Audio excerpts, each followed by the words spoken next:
Qu'en est-il du déjeuner? Le déjeuner, repas selon moi au niveau énergétique le plus important de la journée. Pourtant, c'est celui que vous bâclez le plus. Vrai ou pas vrai? Mais oui, vous voulez enchaîner la journée de travail rapidement, vous voulez faire le plus de choses dans la maison rapidement, et puis surtout, vous n'êtes pas toujours en famille le midi, à part le week-end ou les vacances. Néanmoins, ce repas représente un tiers de vos besoins énergétiques. Un tiers de vos besoins énergétiques, ça signifie que vous pouvez largement y placer des féculents. Les glucides complexes, les produits céréaliers. Ce n'est pas un besoin, c'est un dû. Votre corps en a besoin.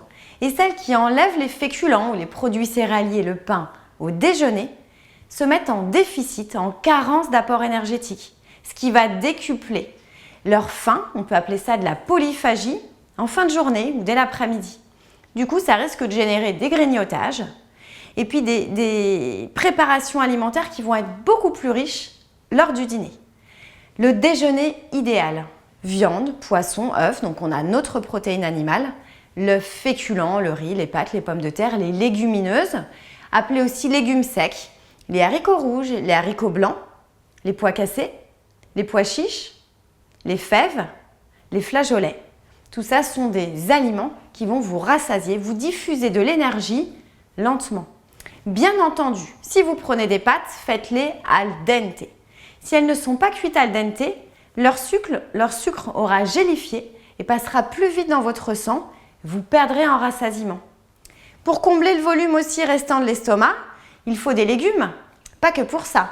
Les légumes sont là aussi pour leur présence en fibres, en minéraux, en vitamines. Le combiné idéal ou la combinaison idéale, viande, poisson, œuf, féculents, légumes, toujours ce produit laitier, sous forme de fromage saupoudré, sous forme de yaourt, puis un fruit. On peut également ajouter une entrée végétale, légumes, crus ou bien cuits. Tout dépend de votre rassasiement, tout dépend de la restauration que vous utilisez le midi.